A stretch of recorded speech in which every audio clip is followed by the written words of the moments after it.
A lone figure stumbled through the blizzard's white fury, a woman clutching a trembling puppy as the wind clawed at her strength. Snow erased her path, as if she was never meant to survive the night. Across the frozen fields, a battle-worn veteran checked his quiet ranch, his German shepherd moving ahead through the drifts. The dog suddenly stopped, then barked. Moments later, the veteran found her collapsing into the snow. What happened next would prove that even in the coldest winter, mercy still knows how to find the lost. Before we begin, tell us, where are you watching from? Drop your country below, and don't forget to hit subscribe to support the channel. The blizzard came down from the Montana highlands without warning, swallowing fences, trees, and distance itself until the world was reduced to wind, snow, and the sound of breath fighting to exist. Jacob Miller moved steadily through the white chaos, boots crunching against ice-hardened drifts as he checked the far boundary of his ranch. He was 42, tall and broad-shouldered, his frame lean in the way of a man shaped by necessity rather than comfort. Years of military service had carved sharp lines into his face, a squared jaw, high cheekbones weathered by cold and sun, and a narrow scar cutting through his right eyebrow, a souvenir from a mission that had ended with too many names left unspoken. His beard was trimmed short but uneven, more habit than style, streaked with early gray that matched the steel in his eyes. Jacob spoke little, not because he lacked words, but because silence had proven safer. He wore an old field jacket faded to a dull olive, layered over wool and flannel, its seams repaired so many times it had become a map of endurance. The storm tugged at it like an impatient hand, but Jacob barely reacted. He had learned long ago that panic wasted energy. You breathed, you moved, you finished what you started. Several paces ahead, Rex cut a dark shape through the snow. The German shepherd was 6 years old, large even for his breed, with a powerful chest and thick black and tan coat that shed snow as if it rejected weakness outright. His ears stood alert despite the wind, eyes sharp and intelligent, scanning the white emptiness with the practiced focus of a working dog.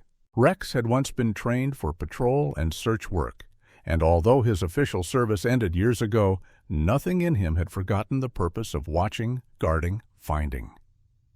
He moved with disciplined confidence, never straying far, always checking back to make sure Jacob was still there. Jacob trusted Rex more than he trusted people. The dog did not ask questions. He did not offer pity. He did not leave when things became uncomfortable. During the worst nights, when Jacob woke choking on memories of gunfire and collapsing walls, it was Rex who pressed his solid weight against Jacob's legs, anchoring him to the present. Rex was not a pet. He was proof that something loyal had survived alongside him. The ranch itself was isolated, spread across frozen fields and tree lines that blurred into the mountains beyond. Jacob had chosen the land because it was quiet, because no one came here unless they had a reason, and because storms like this one discouraged curiosity. After the failed mission overseas, one that cost him 2 men and something essential inside himself, Jacob had returned with medals he never displayed and guilt he never escaped. He avoided town when possible, spoke only when necessary, and kept his world small enough that it could not surprise him. The wind howled louder as they reached the northern fence line. Jacob paused, scanning the posts, counting them out of habit. His fingers were stiff with cold, but he welcomed the sensation. Physical discomfort was easier than memory. Somewhere deep inside, a familiar pressure stirred, the instinct to remain alert, to expect danger even where none should exist. Survival had rewired him that way. Rex suddenly slowed. Jacob noticed immediately. The dog's posture changed, not alarmed but attentive, his head lowering slightly, nostrils flaring as he tested the air. Rex stopped altogether, standing rigid against the storm, tail still, body angled toward the tree line beyond the fence. He did not bark. Not yet. "What is it?" Jacob muttered, his voice rough from disuse. Rex took a step forward, then another, ears pivoting as if tracking something the wind tried to hide. Jacob felt his spine tighten. Animals reacted before men did. He followed, hand instinctively drifting toward the knife at his belt, not expecting trouble, but never assuming safety either. Snow swirled thickly around them, erasing depth and distance. Jacob strained to see past the dog's silhouette, his breath forming sharp clouds that vanished instantly. For a moment, there was nothing, just white and noise and the endless pull of the storm. Then Rex let out a single, sharp bark. It cut through the wind like a blade. Jacob froze, heart hammering once, hard against his ribs. Rex never barked without reason. Whatever lay ahead was close enough now that instinct had overridden discipline. Jacob took another step forward, eyes narrowing, senses sharpening despite the cold. Somewhere beyond the drifting snow, something, or someone, was there. And for the first time in years, Jacob Miller felt the unmistakable pull of a moment that would not let him walk away. Rex's low growl deepened into a warning that cut through the storm, and Jacob followed the sound instinctively, boots sinking as he moved beyond the fence line toward the half-buried trail that curved along the trees. The wind shifted, carrying with it something unfamiliar. Smoke, long gone, fear still alive, the faint, unmistakable scent of another human being. Rex pushed ahead, shoulders tense, then stopped abruptly beside a dark shape slumped against a snowbank. Jacob knelt at once, brushing ice-crusted snow aside, and saw a woman folded inward, as if trying to disappear into herself, her arms locked tightly around a small bundle that trembled against her chest. Her name, he would soon learn, was Emily Carter. She appeared to be in her early 30s, slight in build, her body thin not by design, but by long weeks of deprivation. She stood barely over 5 feet, her posture curved forward protectively, as though the world had taught her that standing tall invited loss. Strands of ash-brown hair escaped from beneath a torn knit cap, clinging damply to her pale cheeks and hollow temples. Her skin was ghostly white, cracked at the lips, reddened by cold and grief, and her eyes, wide, glassy, unfocused, held the distant stare of someone who had seen something final and could not look away from it. Emily did not scream when she saw Jacob. She barely reacted at all, except to tighten her arms around what she held. The bundle stirred, and Jacob realized it was a puppy, no more than 8 or 9 weeks old. The little dog was a mixed breed, golden tan with a darker muzzle, its fur matted with soot and snow, one ear still folded awkwardly the way puppies' ears often were before they decided who they would become. The puppy whimpered softly, weak but alive, its tiny body pressed against Emily's chest where she tried to shield it from the wind. Rex lowered his head, sniffing carefully, then sat back on his haunches, eyes fixed on the woman with a focus that was alert but not hostile. He had recognized what Jacob had already sensed. This was no threat. "Ma'am," Jacob said quietly, keeping his voice low and steady, the way he had learned to speak to frightened civilians long ago. "You're freezing."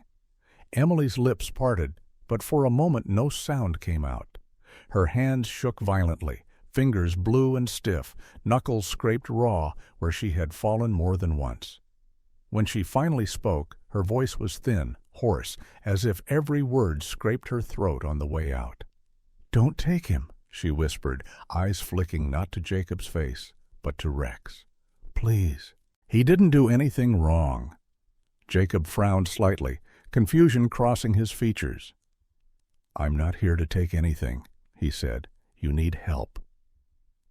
Something in his words broke through the numbness that had held her upright. Emily's shoulders collapsed inward, and she sank fully into the snow, breath hitching as tears finally came. She pressed her forehead against the puppy's small head, rocking slightly, as if the motion itself were all that kept her conscious. "Everyone's gone," she said, the words spilling out without structure, without pause. "The house. It was night. I smelled smoke before I heard anything. I tried to wake them. I tried. Her breath shuddered violently. The fire took them. All of them. Jacob stayed silent, letting her speak. He had learned that silence could be a form of respect. Emily's eyes lifted to his at last, red-rimmed and empty. "He was under the table," she continued, one hand unconsciously stroking the puppy's soot-streaked fur. "I pulled him out through the back door. Everything else was already burning." She swallowed hard. "Buddy is all that's left.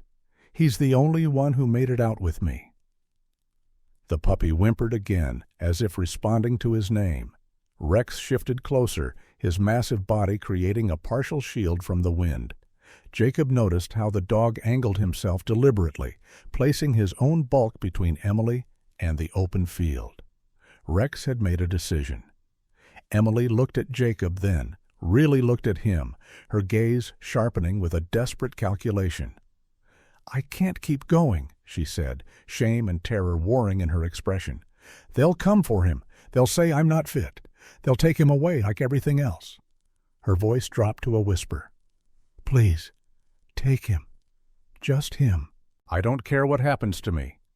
The words hit Jacob harder than the wind. He had heard similar pleas before, in broken villages and makeshift camps, from people who believed survival was something they could hand off like a burden. He felt his jaw tighten, the old ache stirring behind his ribs. Rex glanced back at him, dark eyes steady, waiting. Jacob reached out slowly and placed his gloved hand over Emily's trembling wrist, not to pry her fingers open, but to still them. "You're not leaving him," he said firmly. "And I'm not leaving you." Emily shook her head weakly, disbelief etched into her features. "You don't understand," she murmured. "I have nothing left." Jacob met her gaze, his own eyes hard, but honest. "That's not true," he said. "You're still breathing. So is he. That means it's not over." He shrugged off his outer jacket and wrapped it carefully around Emily's shoulders, tucking it in around the puppy as well. Rex stood, stepping even closer, his warmth immediate and grounding. For the first time since Jacob had knelt beside her, Emily exhaled fully, a sound that was half sob, half surrender. The storm continued to rage around them, but in that narrow pocket of snow and breath, something shifted. Emily had not been found by chance, and Jacob Miller, who had spent years convincing himself that survival was a solitary act, was about to learn that some lives were saved only when they were carried together. Emily's knees gave out slowly, not in collapse, but surrender, as if her body had reached an agreement with the cold that it could no longer win. She knelt in the snow before Jacob, the storm flattening her hair against her face, her shoulders trembling beneath the weight of everything she had been carrying alone. Up close, Jacob could see how fragile she truly was. Narrow shoulders, wrists so thin his hand could almost circle them, skin stretched pale and translucent over bone. Her ash-brown hair, once likely thick and soft, hung in damp, uneven strands around her cheeks, singed at the ends where fire had bitten it. Emily Carter did not look like a woman running from responsibility. She looked like someone who had been crushed by grief and kept moving anyway. "I didn't want to run," she said, voice cracking as she stared at the snow between them, unable to meet his eyes.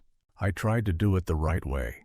Her hands tightened around Buddy instinctively, the puppy tucked inside Jacob's jacket now, his tiny chest fluttering against her as if counting each breath.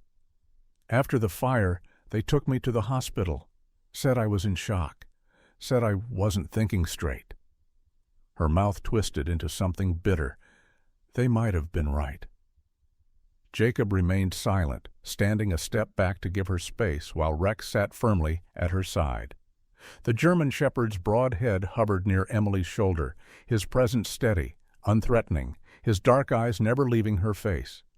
Rex was close enough that his warmth seeped through her soaked clothes, grounding her more than she realized. Emily swallowed hard and forced herself to continue. 2 days after they were gone, a woman came to see me. Social services. She laughed weakly, a sound without humor. She wore a gray coat and smelled like clean soap. She kept saying procedure and best interest. Emily's fingers shook as she adjusted Buddy closer to her chest. They said I wasn't fit, that I showed signs of acute trauma, that I couldn't be trusted to care for an animal when I could barely care for myself. Her shoulders curled inward, shame flooding her expression. They said Buddy would be taken, rehomed, or worse. She finally looked up at Jacob then, eyes bright with unshed tears, pupils blown wide by fear. He's all I have left. He's the last thing that came out of that house alive with me. I couldn't let them take him like they took everything else. Jacob felt something tighten in his chest, slow and painful. He had seen bureaucracy strip humanity from tragedy before. Clipboards, forms, judgments made in clean rooms by people who would never smell smoke in their sleep. He knew the look Emily wore now, the look of someone who had been told survival was a privilege she had not earned. "So I left," she whispered. "I waited until night, took Buddy, and walked until my legs stopped working." Her gaze dropped again. "I knew I wouldn't make it far. I just needed to get him somewhere safe, somewhere warm." Her voice broke completely. "Please, take him. Just him. I'm begging you." Emily bowed forward then, pressing her forehead into the snow at Jacob's boots, her posture raw and humiliating in its desperation. She did not touch him. She did not reach. She simply stayed there, offering up the last thing she loved in exchange for its life. Rex rose immediately, stepping between them, not in defense of Jacob, but in refusal of the moment itself. He nudged Emily's shoulder gently with his muzzle, then looked back at Jacob, ears forward, waiting. The dog's message was unmistakable. Jacob exhaled slowly. He crouched down in front of Emily, bringing himself to her level. Up close, she smelled faintly of smoke and cold metal, grief clinging to her like another layer of clothing. He placed one gloved finger under her chin, not lifting her face, just stopping her from bowing further. "Emily," he said, using her name deliberately, "listen to me." She hesitated, then lifted her head slightly, eyes unfocused, bracing for refusal. "I'm not taking your dog," Jacob said. The words hit her like a blow.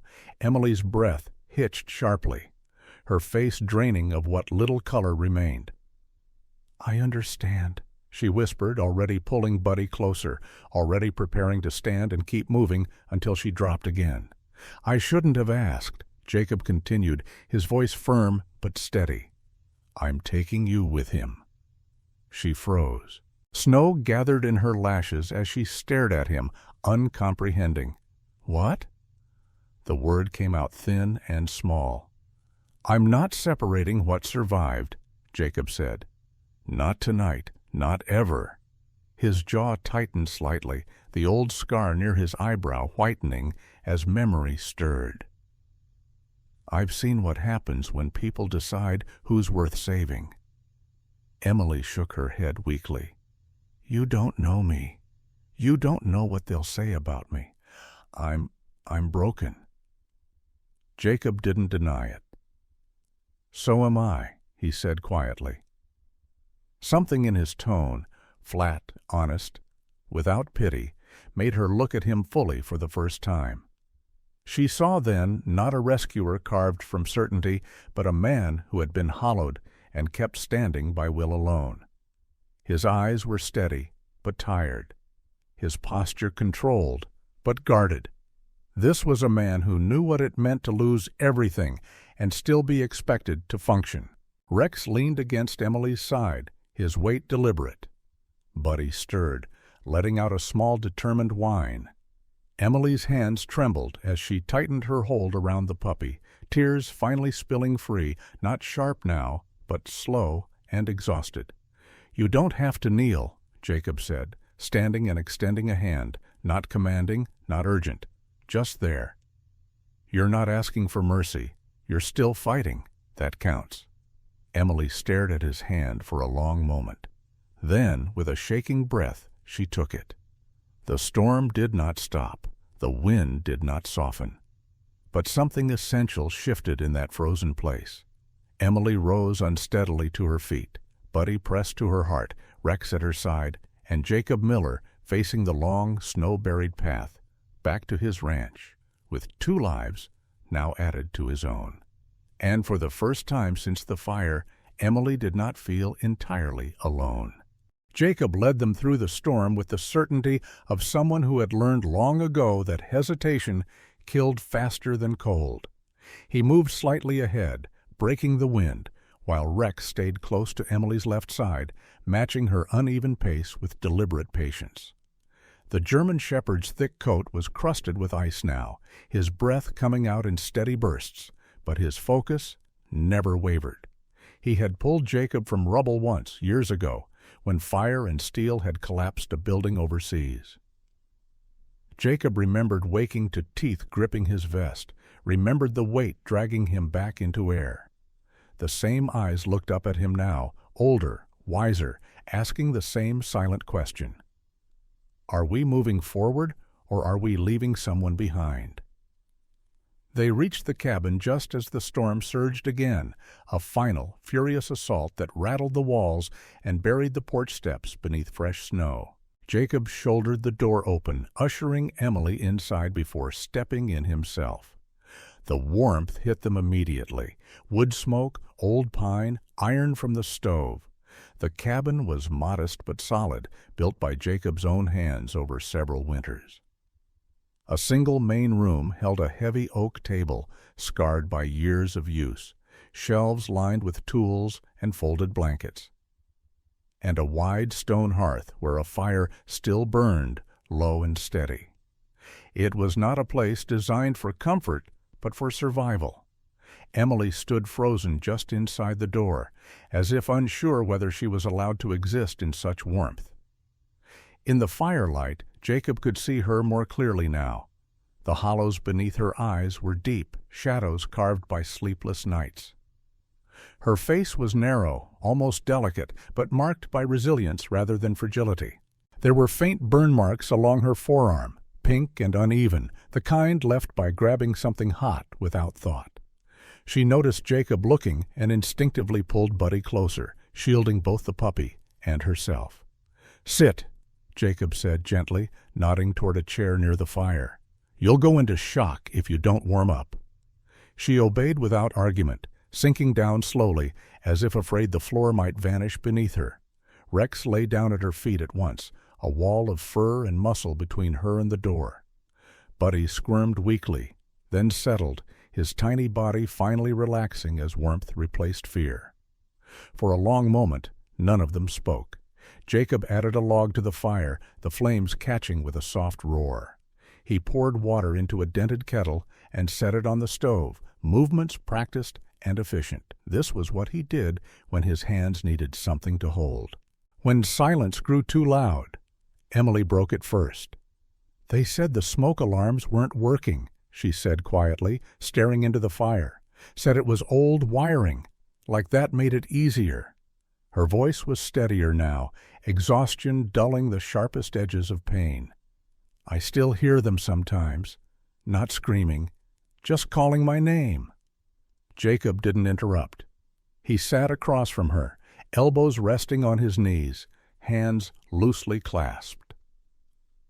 In the firelight, the hard lines of his face softened just enough to show the weight beneath them. When she finished, he nodded once, not in pity, but in understanding. "I left someone behind," he said after a moment. "A good man."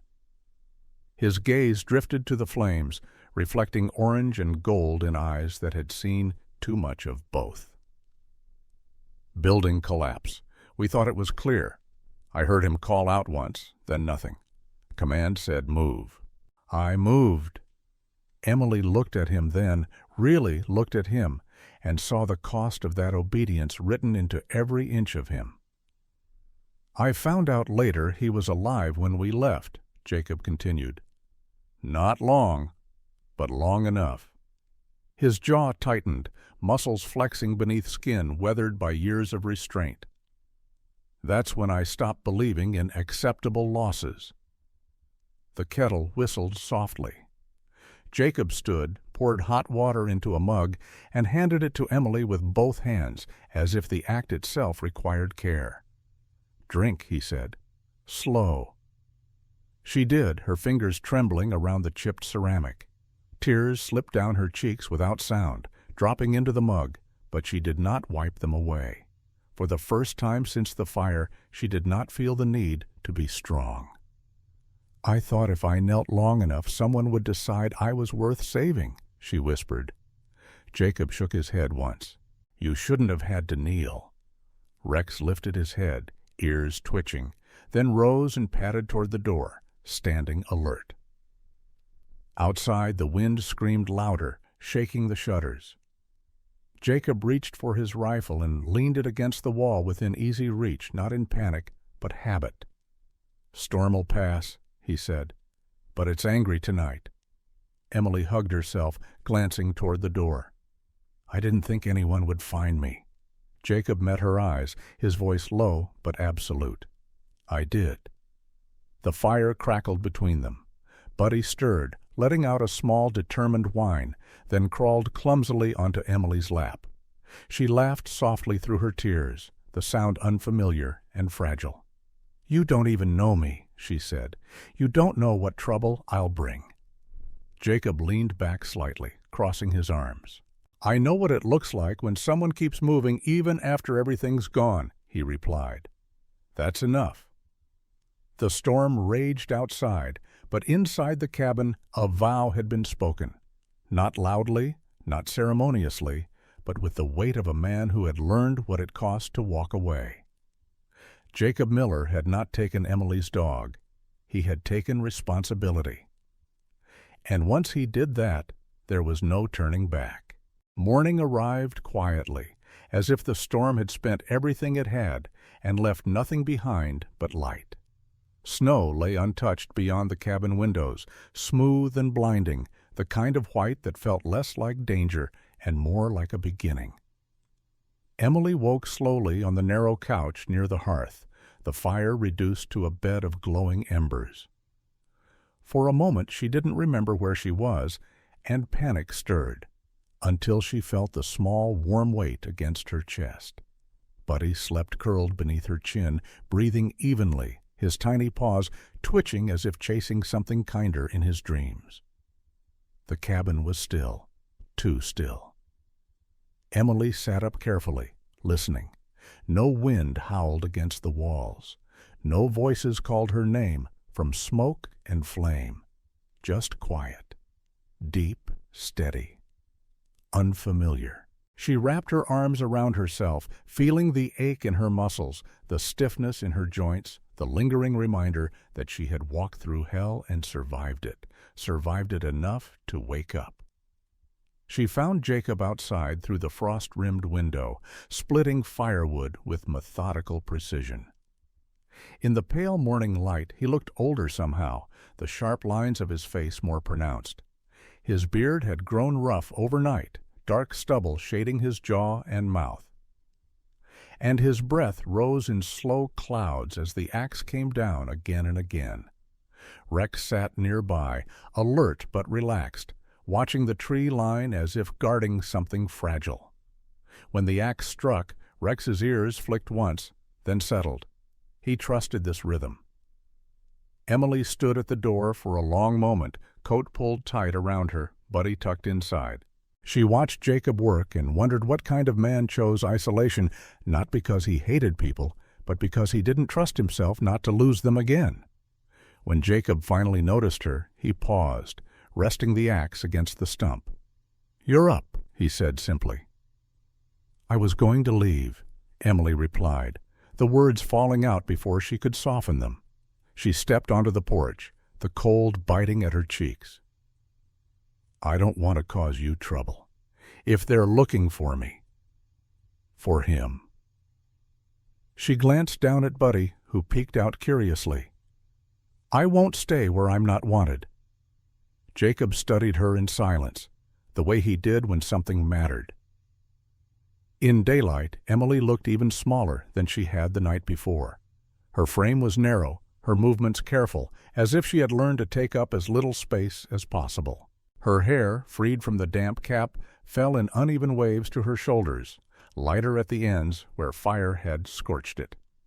Despite everything, there was a stubbornness in her posture, a refusal to fold completely. Rex stood then and walked directly to the doorway, planting himself squarely in front of it. He laid down with finality, massive paws crossed, head resting on them, eyes flicking between Emily and Jacob. He did not move when Emily hesitated. Buddy wriggled free from her coat and toddled across the porch, slipping slightly on the ice before reaching Jacob's boots. He sat clumsily and looked up, tail wagging with blind faith. Jacob exhaled slowly. "The dead don't need us anymore," he said, voice low but steady. "The living do." Emily swallowed, her throat tight. "You don't owe me anything." "I know," Jacob replied. He set the axe aside and crouched, lifting Buddy easily into one arm. The puppy licked his chin, clumsy and earnest. "That's why this works." She stared at him, tears threatening again, but different now, less jagged, more human. "If I stay," she said quietly, "it won't be easy." Jacob met her gaze. "Nothing worth keeping ever is." Later, inside the cabin, Emily packed the few things she owned, an extra sweater, a folded scrap of paper with names she couldn't bring herself to read, a lighter blackened by smoke. She paused at the door, hand resting against the wood, the old fear whispering that she was only borrowing safety, that it would be taken back. Rex nudged her leg gently, then turned and walked toward the hearth, as if showing her where she belonged. Buddy followed, tripping over his own paws. Jacob watched her closely. "You can stay as long as you want," he said. "No conditions." Emily nodded once. "Then I'll stay," she said. "Not to hide, not to run, but to learn how to live again." That evening, as the sun dipped behind the mountains, Jacob cooked stew over the fire while Emily sat at the table, watching the steam rise, the simple miracle of warmth and food unfolding without demand. Rex lay near the door, Buddy asleep against his side, the contrast between them almost comical. One massive and scarred, the other small and unmarked, both devoted without question. Emily looked around the cabin, the rough walls, the worn table, the man who had chosen to open his door instead of turning away, and felt something unfamiliar settle in her chest. Not relief, not gratitude alone, something steadier, belonging. Outside, the snow reflected the dying light, quiet and endless. Inside, 3 lives and 2 dogs breathed in the same space, not because fate demanded it, but because they chose one another. And that choice, simple and defiant, was enough. Sometimes God does not send miracles as thunder or fire. Sometimes He sends them as a stranger who stops, a loyal dog that refuses to leave, or a door that opens when the world has closed every other one. Jacob did not save Emily because he was strong. Emily survived not because she was fearless. They were brought together because God saw 2 broken lives that still chose love over despair. In our daily lives, we often pray for signs, for answers, for miracles. But perhaps the miracle is this, that when we choose kindness, when we refuse to walk away from those who are hurting, we become the answer to someone else's prayer. If this story touched your heart, take a moment to share it, because someone out there may need to be reminded that they are not forgotten. Tell us in the comments where you're watching from. And if you believe in miracles, type Amen below. Don't forget to subscribe to the channel for more stories of hope, faith, and second chances. May God bless you, protect your family, and guide your steps today, tomorrow, and always.